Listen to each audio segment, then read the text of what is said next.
Hi everyone, this is Jim. Welcome to this postmortem of my Blitz game number 726. I had the white pieces and kicked off with c4, the English opening. My opponent with knight f6. My opponent went with knight f6, which is one of the most, it is the most common reply here. Just it's kind of a waiting move in a way, looking to see how white is going to complete his setup. So I went with g3. You can see there's lots of ways to go at this point. Both knight moves are possible. Knight c3 and g3 are probably more in keeping with the spirit of the English. d4 and knight f3 probably transpose into various queen's pawn openings. But so I went with g3 here.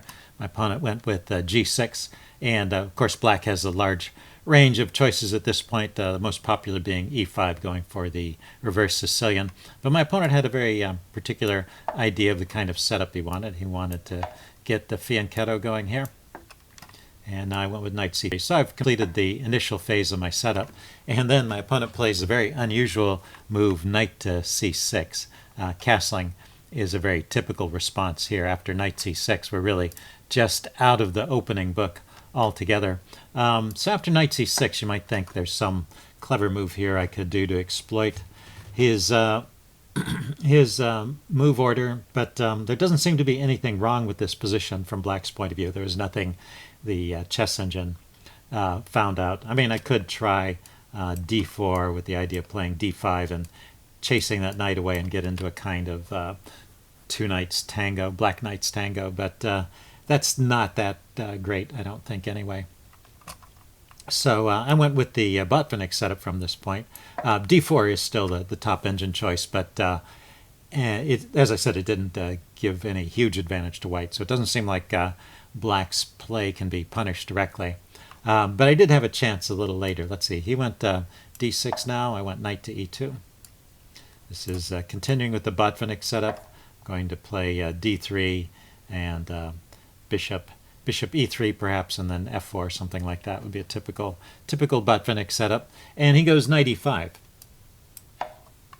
And so the interesting point here is that I thought he was threatening to take this pawn, but in fact he's not threatening to take that pawn at all, and it would be a big mistake. So if you want to pause the video here and think about it, see if you can figure out the reason why that pawn on c4 is not in any danger.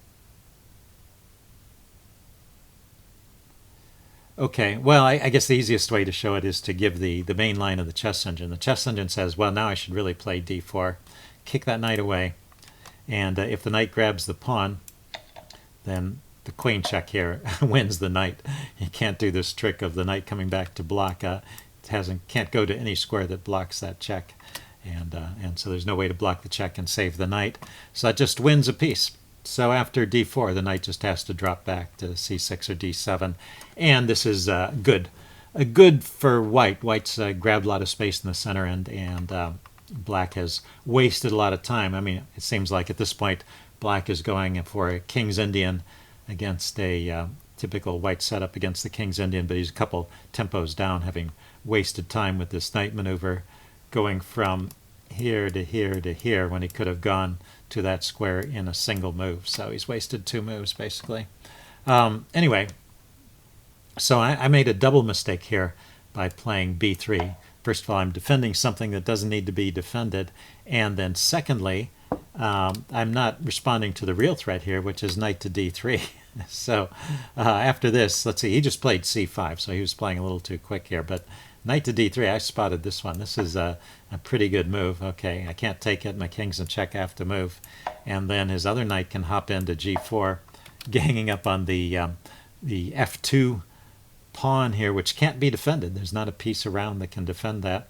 So say I push that forward, then one of these knights can hop in to f2, and that's a fork. So he's going to win at least the exchange. So black wins material here. So that b3 move was really horrible for two different reasons. But my opponent failed to take advantage. He just went c5, and now we're in a typical position where I have maybe some slight opening advantage, but not much.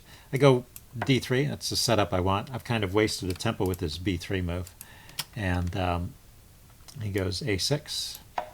go bishop b2. I try to make some sense of my play by putting the bishop on this diagonal. He goes rook to b8. I'm just going to expand on the queen side here, and I go f4. That's one of the ideas with the Botvinnik setup, is to go for this quick expansion on the king side. If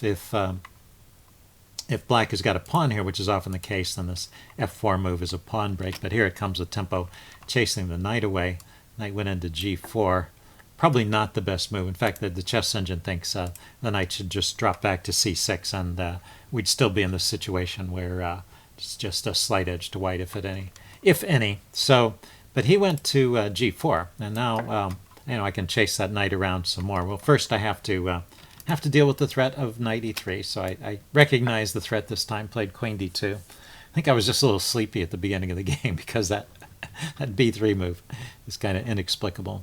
Anyway, he went b6 here. He's going to put his bishop on this diagonal. I went h3. Now I kick his knight. Knight drops back to h6. And yeah, the chess engine likes white at this point by quite a bit because of the pieces are just not well coordinated over here. And he went with I went with f5 here, which the engine likes. It thinks that for white, but it actually thinks g4 is better. I was a little reluctant to play this. In fact, the chess engine says black is going to sack here. This is going to be the way it will go, because there's nothing better. But it likes this for white. This kind of setup. So he's got two pieces for the pawn, but his bishop, I guess that's the point I didn't appreciate. His bishop is not easily getting into the game because his knight comes under fire here. So it looks like my king is still pretty safe, and I'm up the material. So that g4 at that point would have been a good move. I went with f5 here, trying to keep his bishop shut out, and he went with e5, which is a mistake. So he could keep this game with just a slight edge to white by playing e6 and just trying to undermine my advance here. That would be pretty good. I'd probably have to take here, and then maybe I would try pushing g4 to g5, something like that. But he went e5, went past my pawn, so he leaves me with this strong pawn in place, and now I can play g4 without any hesitation. I'm not worried about the sacrifice at this point, and there's a big threat of the pawn coming forward to g5, and he can't push his pawn to g5 to stop that. He could try running with the knights, but actually the sacrifice at this point is one of the more reasonable ways for him to play. He's just in trouble here, and it's hard to find a good way out. So, but I make a mistake here. So I went with bishop h3, which we saw in the previous line. That was a good idea. But in this line, now that this diagonal has been opened up for the queen by the e-pawn coming forward, this bishop h3 is not the best move. In fact, the best move here, and the way to keep that advantage, is to play rook to f3. And then if the queen comes out, I can chase it away. Or if I play bishop to h3, hitting his knight, then queen h4 defending, I can still trade it off, and I've got these squares covered, so I'm not going to suffer some perpetual check from his queen, which is the danger I was worried about in the game. So bishop h3 is a bit of a mistake. Rook f3 was much better. So the queen comes out. Let's see, I went king to g2 here, and he went bishop to h6. Okay, yeah, kicking my queen. But anyway, by this point, it's kind of equal here. The chess engine doesn't find a win for black. It was looking a little bit dangerous, but it seems like I can hold this. But I've lost my advantage, so I've got a position because I played with bishop h3 instead of rook to f3, which could have still been played even instead of king g2. That rook f3 would have still been a good move there. But at this point, I'm struggling to find a way out of the mess that I'm in. Let's see, I tried queen e1 here. He went knight to e3 check. Went king to h2. I was a little bit worried about him going for the perpetual. He could just go back with the knight and get a draw that way. He decided to trade and win an exchange. Of course, he's a piece down for 2 pawns. So after all of these trades, I have two pieces for a rook. Actually, he's got two bishops, so I have the two knights for a rook, and he has two extra pawns. But well, the chess engine rates this as about even. It's sometimes hard from a purely material point of view.